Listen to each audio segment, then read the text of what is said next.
So we do, as always, come to you with some portal and recruiting updates. So TJ's got some updates for some of these guys here: offensive tackles, a cornerback, and an edge. Yeah. So as you guys know, the portal's starting to dwindle down. A lot of players have gone. A lot of players are off the market. That's just kind of where we are. But there are some players still on the market for Michigan. Shiyazh Pete, the number one offensive tackle in the portal, left tackle, 6'8", 330-pound monster, molar, smash mouth football, perfectly fits Michigan. To me, this is a must get. You get this player. It's between us and Nebraska currently. Michigan is trying to land him. They're working very hard. It's between us and Nebraska. We'll see how this concludes. No, I don't have anyone who's currently leading the race right now. But if we were to add Shiyazh Pete, this would be a significant upgrade to the offensive line and would really lock down that left tackle position for Michigan for next season, which we need. And it would also just strengthen the offensive line as a whole. And if you have Andrew Sprague, the other 6'8" monster at your right tackle, and you got Shiyazh Pete, the other, another 6'8" monster at your left tackle, you have your bookend tackles holding the damn fort down. And then you could figure out, obviously, Crippen will be center. Are they going to move Al Hadi to his natural position of left guard? Like, it's going to be interesting to see how they move the puzzle pieces, but it's definitely, in my opinion, a must get to land this guy. Pro Football Focus wise, he grades out extremely well. This dude he's nasty. Brad, if you're a fan of the Lions, he uses a term with his offensive lineman, Christian Mahogany, as a player the Lions drafted, dirtbag. Shiyazh Pete's a dirtbag, and that's good. You want dirtbags. You want your offensive lineman to be dirtbags. So he's one of those dudes. So hopefully Michigan can do it and land him. The next player we'll hit on, and this is a very interesting recruitment, John. Thaddeus Dixon. This is the corner from Washington. It's between Michigan, Ole Miss, and Washington. The reason why this is unique is because he was supposed to visit Sunday, and nobody can confirm this. Even our own, so for those who don't know, we have a national recruiting analyst in our network, Leanne Herring. She really focuses a lot on the South, but she's branching more into the Northern and the Eastern recruits as well. She has been in contact with Thaddeus Dixon, and she's also, her main team of coverage is Ole Miss. And they're a part of this recruitment. She even cannot get it confirmed if he has or has not come Sunday. So there's and everybody from 247, like nobody has this information. So in my opinion, we're going to play an assumption game here. I don't think he came, but then again, Michigan's on some Fort Knox stuff. But also if you do connect the dots, and we didn't even talk about it, John. So I guess we'll kind of touch on it right now. Sure. Michigan did just add Caleb Anderson, the cornerback from Louisiana. We should have hit on that probably earlier in the show, but as well as Anthony Simpson. The former cornerback who played with Lamar Morgan, who was the defensive coordinator at the Raging Cajuns. So, in my opinion, if they're closing on Caleb Anderson, although potentially it's a depth move, I feel this has got to be trending another direction. We'll see though. It's not closed, and there hasn't been an update, but no news. You would typically think is bad news, but the way Michigan's operating. No one, I'll tell you guys right now, and I think everyone kind of knows this. The portal situation, and I even know EJ Holland kind of talked about this. Information's tight. It's just they're like Anthony Simpson and Caleb Anderson. No one had them on the radar, man. Like they were on nobody's radar. Right. So it's just that's kind of how Michigan's operating right now with the portal. So you just never know. But right now, to me, it feels like Thaddeus Dixon's trending elsewhere, and it appears if we landed Caleb Anderson, if I connect the dots, the writing on the wall. I'm feeling like this is also not going to trend in Michigan's favor, but that's okay because like we talked about before, John, Zeke Berry, Jair Hill, they'll man down the corners. They did an excellent job to close the year. Yep. I feel confident about that. And there's good depth in that room now. There's good depth in that room. So, and plus Lamar Morgan, who's again done an excellent job for us developing guys and getting guys ready. So we'll be okay. Yeah, he really has done that. And they've the cornerbacks that he's had, it's not just Will Johnson who balled out, right? Will Johnson went down, and it's like we didn't skip a beat. Continued to have like an interception a game, and continued to do really well in the secondary. So so whoever it winds up being, I think it'll as long as Lamar is still in that role, I think we'll be all right. Shout out to my boy Jeff, who I believe is working right now, works in a Ford plant. So shout out to you, man. The next one we'll talk about is Ty Haywood, man. Yes. And, so as you can see here, so Bryce Underwood, I literally just grabbed this from Instagram. So excuse the 101 graphic approach here, but Bryce Underwood in his Instagram story 5-6 hours ago has reshared the Ty Haywood decommitting from Alabama news. How about that? Yeah. And, if you've been watching us for a while, you would know this has been a major, serious recruitment for Michigan. Michigan has been on Ty Haywood. And if you've also been watching us, you would know, because I've shared this with you very early, this is a Queen Jolynn recruitment. And we have some individuals, no names, who want to take shots at the Queen because we're not landing every player. But please understand, they're selectively identifying players that they want to build in terms of cornerstone players that they want to build around. And she's not Phil Knight, but when she is involved, she gets the job done. Okay. And, from my understanding, and I've felt this way for a while now, if you watched our show, you know this. Ty Haywood is a heavy lean to Michigan. I'm 80% confident he's coming to Michigan.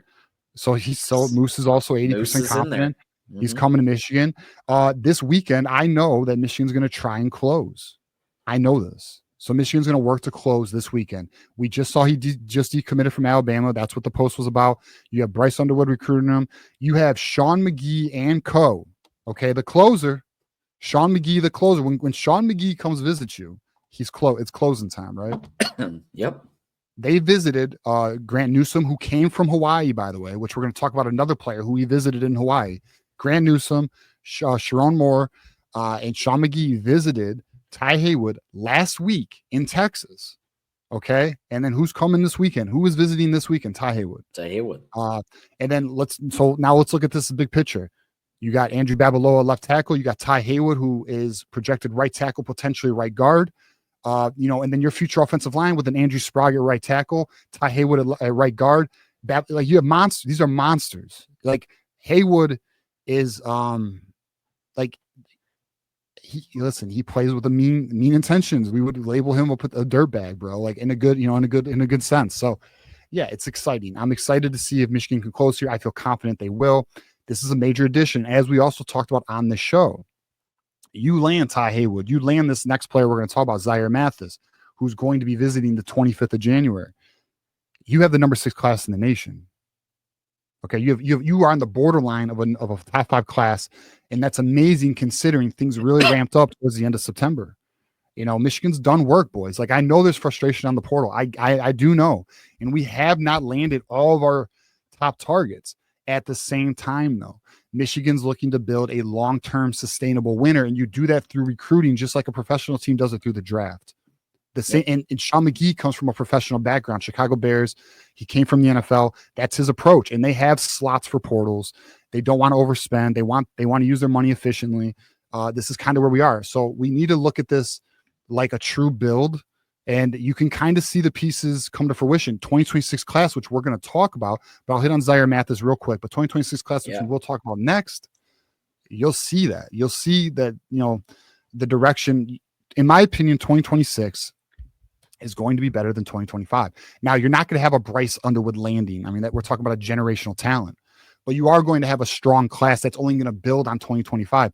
And I feel confident in saying that I believe Michigan is literally building for another national championship contention, but not like next year. Like it's not 2025 national champ. They're building though. It's building, it's growing. And I'm very excited, but we'll talk about Zahir Mathis. So Zahir Mathis is going to be visiting, like I mentioned, January 25th. This is the edge of the former Ohio State commit. I have said for a while that I feel good about Michigan's position here. Now, listen, they are going to be battling some big dogs. Oregon, Florida State, Florida. Okay, these are players. But at the end of the day, I feel he likes the program at Michigan. Although, you know what? Now that I have not actually calculated this until now, the Wink Martindale situation might be a roadblock. Now that I think about it, I have not truly like analyzed that until right now on air. Right. But I mean, this happened today, so it's not like I haven't quite thought about that one, but potentially it is. But here's the good news: he's coming on the 25th. We'll see. But I'll tell you this: damn well other programs are going to negatively recruit that. Damn well they will. So we'll just have to see how that shakes out, and we'll go from there. Yeah, it would be very nice to pick him off from Ohio State. I believe Florida State is another one that he's been looking at. So Florida State just had a really terrible season. So I know Michigan didn't have an perfect season, but they had a strong end of the season. Florida State, decided to keep their coach despite going 3 wins. So not very good there, but we'll watch this space. We do have some recruiting updates, and we start with Savion Hyder, who is the number 1 running back in the 2026 class. And what do we know on that one now? Yeah, so these names here I wanted to bring to the table because we are now in 2025, guys, and it is officially 2026 class season. And I want you guys to start. What I want to do is start bringing names to you guys to get familiar with who I believe Michigan is in a good position with. I'm not just going to bring names to waste time. We're going to talk about people that Michigan's literally either trending with or currently in a very good position with. So we all know, we've talked about the Savion Hyder, number 1 running back in the nation. Michigan's the leader right now. Michigan is the pole position player for Savion Hyder. Now, the thing is, it's early in the year. So he's going to take, word is he wants to take some official visits. We'll see. We'll see what comes of it. I do know Michigan is going to try and push for commitment. But, like a lot of these kids, they do want to go through the process a little bit before they make a decision. It could be one of those things where you see, I would say, like a midsummer or earlier commitment from a Savion Hyder, something along those lines. But if they can pull it off sooner, they can. But I just want to, again, get people familiar with these names because we're going to be talking about these names every week going forward as the portal closes and as 2026 really starts heating up and visits start picking up as well. The next running back we're going to talk about is Javion Osborne. This is the number 5 running back in the nation. He's currently, he is from Texas. Michigan also, by all accounts, is in the lead. And Javion Osborne and Savion Hyder are in discussions about truly being a duo, a Sonic and Knuckles, 1-2 punch for Michigan, and being the next in line in that running back room that we have produced all these very good running backs who have made it to the NFL, being the next torch carriers for Michigan in the future. So these are names that we need to be paying attention to. Currently, Michigan's leading for both. CJ Sadler, who is a personal favorite for me. Real quick on the running backs. So Tony Alford has made his mark this past year, right? Comes in from Ohio State. Ohio State, they say, oh, he's not, we didn't want him. It's fine. We'll be fine. Well, Michigan beat Ohio State with Tony Alford's running back coaching playing a role, especially with Kalel Mullings. What Tony Alford has done with Kalel Mullings, what he did, is remarkable. And we saw his coaching continue with the Jordan Marshall bowl game. And even though Jordan Marshall had a lot of natural talent that he put on film, Tony Alford's coaching led him to that starting position. And I think he managed the running backs well. And he stepped right up to be the starting running back without skipping a beat. And so I think that both of these guys, Hyder and Osborne, see that. They see that a freshman came in year 1. Yeah, it was in the bowl game, but he did have some reps before the bowl game. But he comes into the bowl game and crushes it. And I think that you got to look at that if you're a running back recruit. Yeah, no doubt. I mean, and also look, we run a power, a power spread offense. We focus the running back. I mean, listen, we are very appealing to a running back. Ask Justice Haynes, okay? Then we got CJ Sadler, the wide receiver out of Cass Tech, Y type. This kid's electric. This kid's a playmaker. I fully anticipate one day he'll be in the NFL. He's a special player, guys. Currently ranked number 73 in the nation for the 26th class. Must get CJ Sadler. Now, good news. Friends with Bryce Underwood, part of the Sound Mind, Sound Body camp, or the whole organization. So Michigan's in a good position, but we got to close there. Ron Bellany do the damn thing. The next player I want to talk about, and shout out to Kyoki, Malachi Lee. Okay, offensive tackle. He's already 6'6", 318. 6'6", 318. Look out. I mean, he's the monster out of Hawaii, man. And Newsom just visited him a week ago. He went out, visited him. By all accounts, Michigan is in a good position right now. Things are trending very well for Michigan. To me, Malachi Lee is one of my early favorites in the 2026 class. I really like what I see out of him.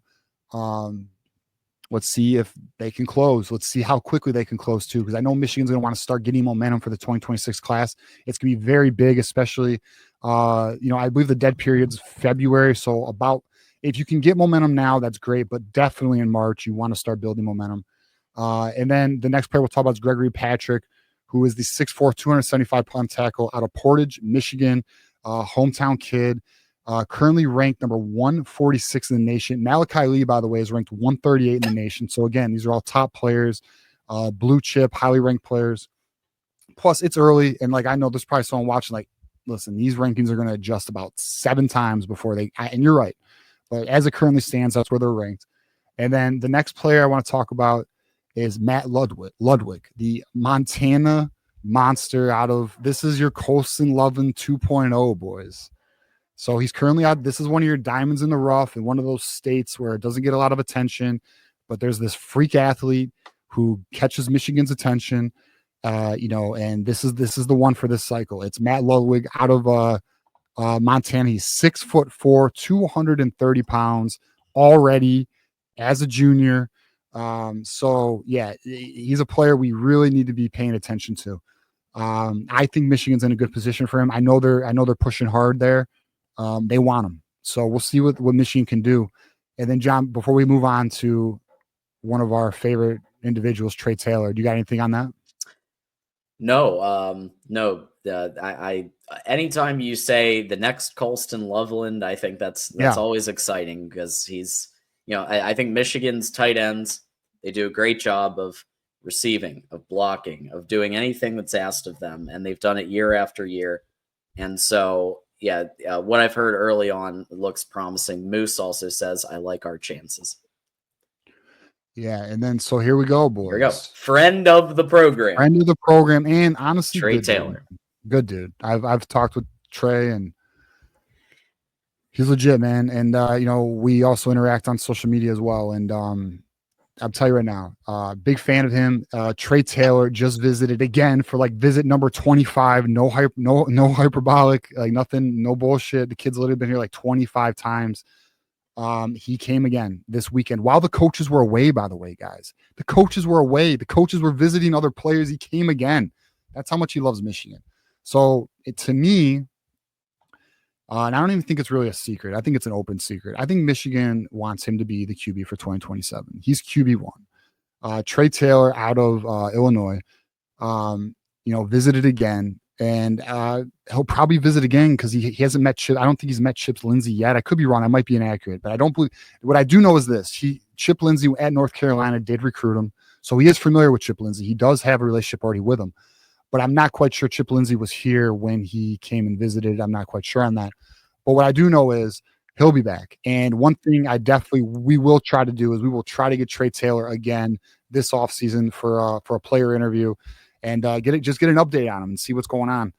But it looks like Lindsay visited him at his high school last week. Okay, so he visited him at his high school. Okay. But yeah, so when he was in town last week or whatever, Trae just came up, just wanted to see everything, I guess. A lot of coaches were gone. So shout out to Trae Taylor, man. So that is the name we will continually keep bringing you because it does appear that he's the 2027 QB1, because what I'm interested in seeing, John, and something that's going to be a discussion this year, who wants to come in after Bryce Underwood for 2026? Brady Hart was that guy. He reclassified, went to Texas A&M, rest is history. Yeah. Who is going to be 2026 QB following Bryce Underwood? 2027, there's a clearer path, right? So that makes a lot of sense. So I do anticipate currently as a stance, Trae Taylor to be that guy. We'll find out if it is. If it is, that's wonderful, because I'm going to tell you right now, and anyone who watched, and if you want to watch our interview with Trae Taylor, I'm going to tell you, you're going to see the kid is being raised correctly, athletically, personally, all that, academically, everything. So like he's another, he's a Michigan man, dude. Like he fits what you would expect Michigan to go after. He's just an excellent kid.